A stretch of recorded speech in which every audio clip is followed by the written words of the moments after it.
bajo el propósito de Dios. Y sabemos que a los que aman a Dios, todas las cosas les ayudan a bien. Esto es, a los que conforme a su propósito son llamados. Romanos 8:28. Este es un espacio destinado para la bendición eterna de tu vida y para que se cumpla en ti El propósito eterno de Dios. el que habita al abrigo del Altísimo, morará bajo la sombra del Omnipotente. Bajo el propósito de Dios. Bajo el propósito de Dios. Dios les bendiga rica y abundantemente. Les habla su hermano y amigo Ángel Darío Reyes, por la gracia y misericordia de Dios, evangelista y profesor en teología. En este video continuaremos hablando sobre la necesidad de la hermenéutica bíblica a la hora de tener que interpretar los diversos pasajes de las Sagradas Escrituras. Cuando leemos un pasaje bíblico, muchas veces se nos dificulta entender bien la esencia del contenido de su mensaje. ¿A qué se debe esto? Esto se debe a que existen 4 bloqueos o abismos que dificultan la comprensión espontánea del mensaje bíblico, lo cual nos hace tener que disponer de los diferentes análisis, pautas o reglas de la hermenéutica bíblica. ¿Cuáles son estos 4 bloqueos o abismos que dificultan la comprensión espontánea del mensaje bíblico y nos impele a utilizar la hermenéutica bíblica para comprender el sentido del mensaje de las Sagradas Escrituras? Primer bloqueo o abismo, abismo histórico. Nos encontramos ampliamente separados en el tiempo de los escritores y lectores originales. Por ejemplo, el libro de Job. Se entiende que el libro de Job fue el primero de los libros de la Biblia en escribirse. El libro de Job trata o relata acontecimientos que tienen que ver con la época patriarcal, la época de los patriarcas, que está descrita en el libro de Génesis. Entiéndase la época patriarcal, la época de Abraham, de Isaac, de Jacob, de José. Quiero puntualizar que el libro de Génesis se divide en 2 grandes bloques. Desde el capítulo 1 hasta el capítulo 11, los inicios que tienen que ver con la humanidad. Por ejemplo, en el capítulo 1 de Génesis vemos la creación del mundo. En el capítulo 3, el primer pecado. En el capítulo 4 vemos el primer homicidio o fratricidio cuando Caín mata a Abel, su hermano. En el capítulo 4 también vemos a un personaje llamado Lamec, el primer polígamo que tuvo 2 mujeres. También vemos personas que fueron pioneros en algo y que hicieron ciertos aportes a la humanidad, al mundo secular. Por ejemplo, tenemos a Tubal Caín, de la descendencia de Caín, que es considerado el padre de la metalurgia. El texto bíblico dice el padre de los artífices de bronce y de hierro. Tenemos también a Jubal, que es considerado por muchos el padre de la música. ¿Por qué? Porque el texto bíblico dice el padre de los que tocan con arpa y flauta. Tenemos a Jabal, padre de los que habitan en tiendas y crían ganados. Tenemos en el capítulo 11 el relato de la Torre de Babel y el comienzo de los idiomas que conocemos hoy en día, el inicio de los idiomas, de los diversos idiomas. Es decir, que vemos diferentes comienzos o inicios en esta primera parte del libro del Génesis. Pero en el segundo bloque o en la segunda parte vemos, como dijimos, la época patriarcal, desde el capítulo 12 hasta el 50. El libro de Job habla de acontecimientos que tienen que ver con esta época. ¿Por qué algunos comentaristas bíblicos entienden que el libro de Job habla de acontecimientos de la época patriarcal? Por ejemplo, en el capítulo 1 de Job, vemos a Job ofreciendo sacrificios por sus hijos, sin ser sacerdote. Job no era levita, es decir, que todavía no se había instituido el sacerdocio levítico. La institución del sacerdocio levítico fue en la época de Moisés. Por lo tanto, se estima que Job vivió antes de Moisés. Muchos entienden que Job vivió cerca de la época de Abraham. Abraham existió aproximadamente por el año 2000 a.C. Si el libro de Job se escribió cerca de los acontecimientos narrados en dicho libro, entonces el libro de Job es antiquísimo, es un libro muy antiguo. Por lo tanto, existe un gran abismo histórico entre los tiempos bíblicos y los tiempos nuestros. Por lo tanto, tenemos que disponer de las diferentes pautas, análisis o reglas de la hermenéutica bíblica para entender las Sagradas Escrituras. Abismo histórico. El último de los libros de la Biblia en ser escrito, según muchos comentaristas bíblicos, según muchos eruditos, fue Tercera de Juan y fue escrito por el apóstol Juan. El apóstol Juan muere cerca del año 100 después de Cristo. Es decir, ha pasado mucho tiempo. Desde el año 100 después de Cristo hasta este tiempo, año 2021, casi 2022, es mucho lo que ha llovido. Es decir, existe un gran abismo histórico entre los tiempos bíblicos y los tiempos nuestros. Segundo abismo o bloqueo que dificulta la comprensión espontánea de las Escrituras. Cuando leemos las Escrituras a veces no entendemos bien la esencia de su contenido o mensaje. Es por estos abismos. El abismo histórico, repito, segundo abismo, tenemos el abismo cultural. Hay diferencias muy marcadas entre la cultura de los antiguos hebreos y la nuestra, y aún entre la cultura grecorromana que preponderaba en los días de Cristo y en los días de los apóstoles, en los días del Imperio Romano. Es muy diferente. La cultura de los antiguos hebreos y la nuestra es muy diferente. Y la cultura de los grecorromanos de la época de Cristo también. Cabe destacar que aunque el Imperio Romano era el gobierno que estaba en los días de Cristo, los escritores de la Biblia fueron todos judíos. Aún los escritores del Nuevo Testamento, solamente hubo un escritor de la Biblia que no fue judío, Lucas. Sin embargo, aunque Lucas fue el único escritor no judío, en la Biblia vemos cultura grecorromana. Hay que estudiar la cultura grecorromana para entender el mensaje de las Sagradas Escrituras, de manera especial el mensaje contenido en el Nuevo Testamento.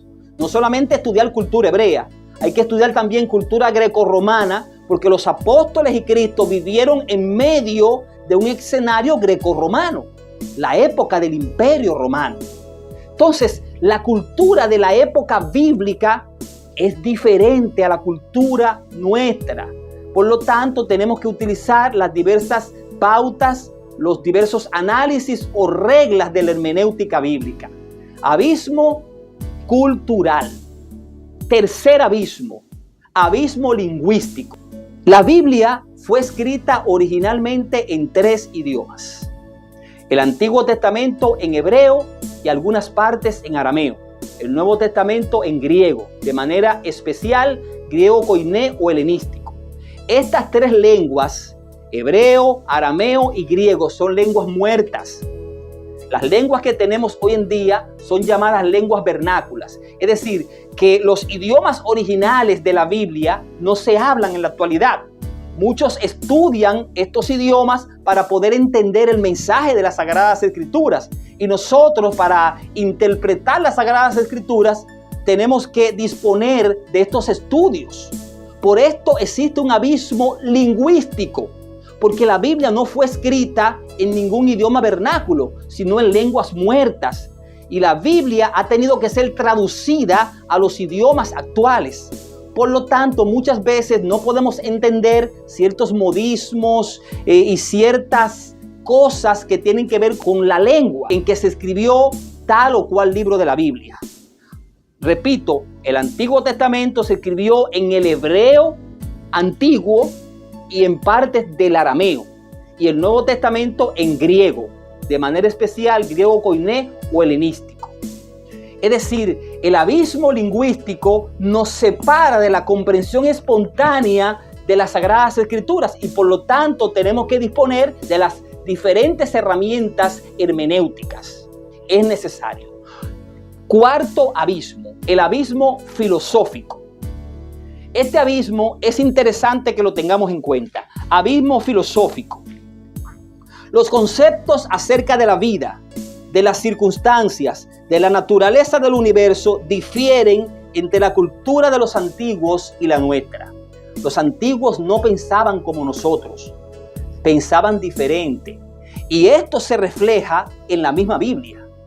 Por ejemplo, Vamos a tomar el caso de lo que dice Salmo 19, desde el versículo 4 al versículo 6.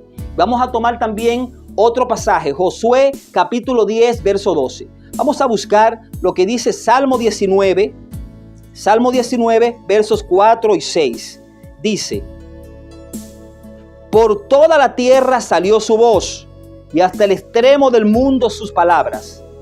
En ellos puso tabernáculo para el sol, y éste, cual esposo que sale de su tálamo, se alegra cual gigante para correr el camino.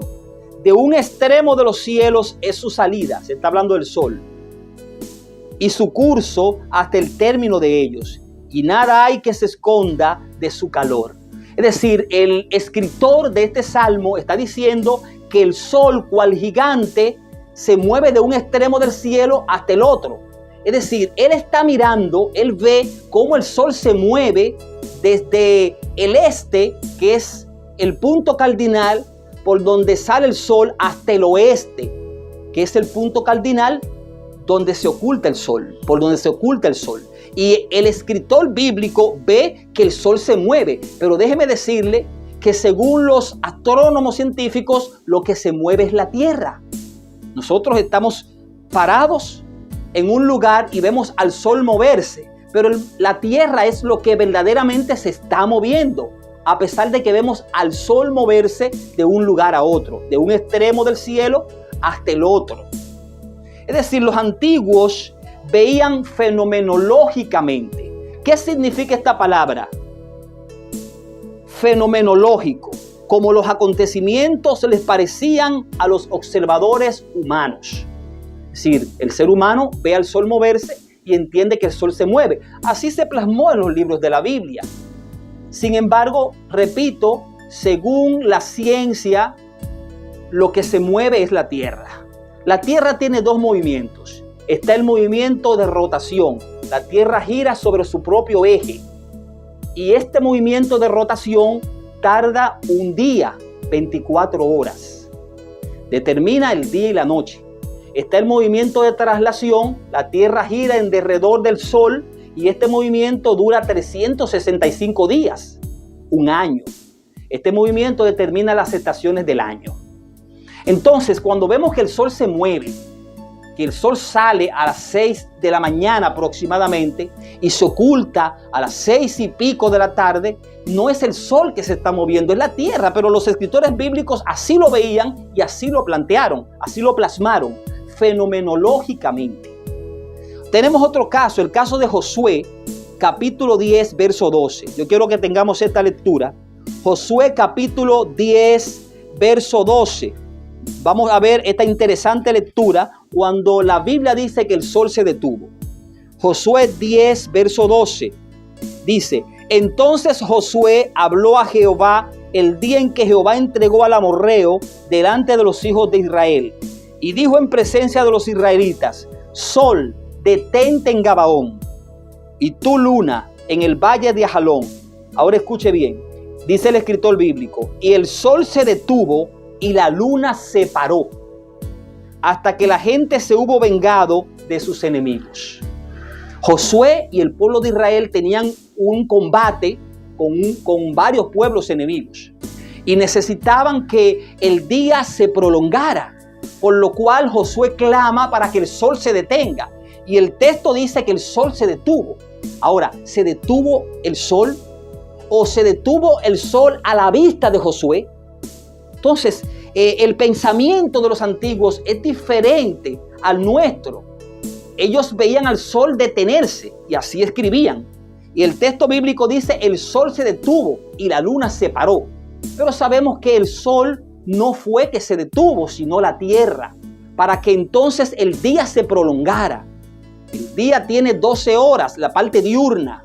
La parte nocturna también 12 horas, pero la parte diurna 12 horas. Y esa parte diurna se prolongó y ellos pudieron tener victoria en esa batalla, Josué y el pueblo de Israel.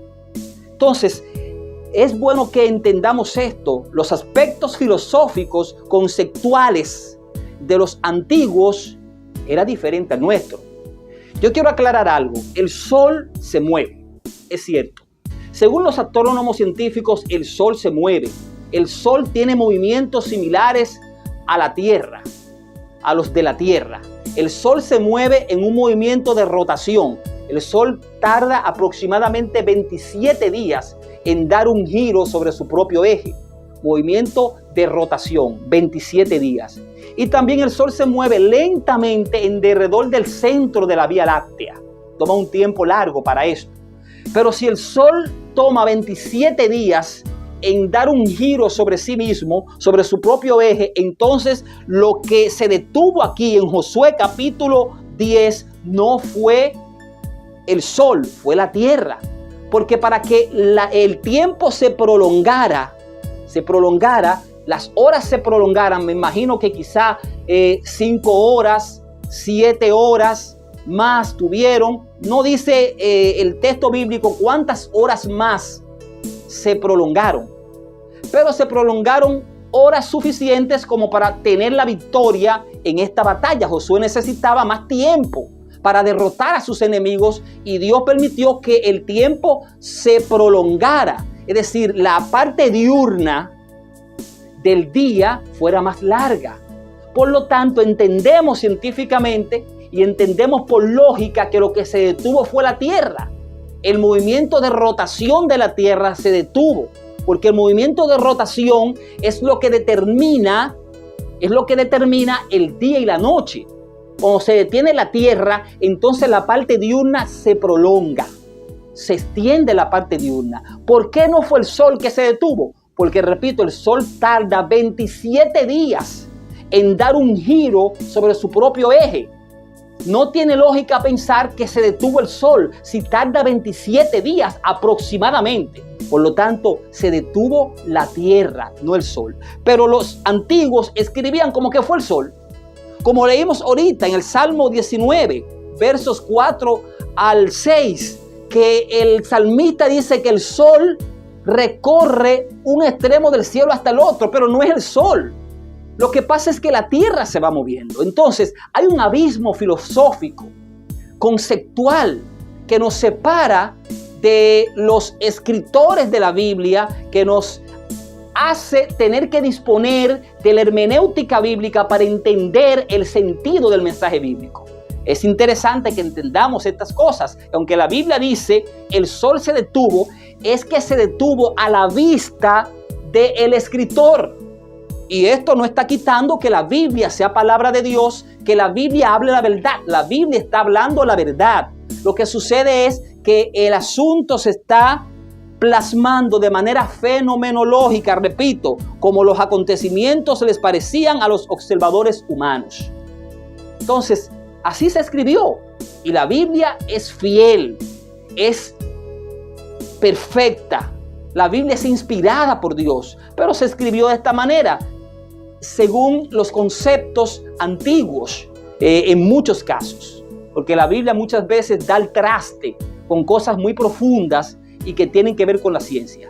Pero muchas veces se escribió de manera fenomenológica, como los acontecimientos les parecían a los observadores humanos. Abismo filosófico. Esto hay que entenderlo para interpretar correctamente las Escrituras. Entonces, recapitulando, los 4 bloqueos o abismos que dificultan la comprensión espontánea del mensaje bíblico son los siguientes.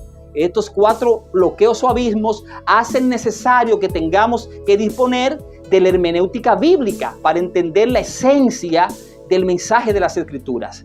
El bloqueo o abismo histórico, el bloqueo o abismo cultural, bloqueo o abismo lingüístico y el bloqueo o abismo filosófico. Entendiendo esto y aplicando las diversas reglas, pautas o análisis de la hermenéutica bíblica, tendremos una sana exégesis. Hay que interpretar correctamente las Escrituras y hay que saber que estos 4 abismos existen y tienen que ver con las Escrituras. Por lo tanto, entendiendo todo esto, entenderemos mejor la voluntad de Dios y aplicaremos mejor las Escrituras en nuestras vidas. Dios les bendiga a todos. Su hermano Ángel Darío Reyes estuvo con ustedes. Hasta el próximo video. Shalom Alejem. Dios les bendiga a todos en grande.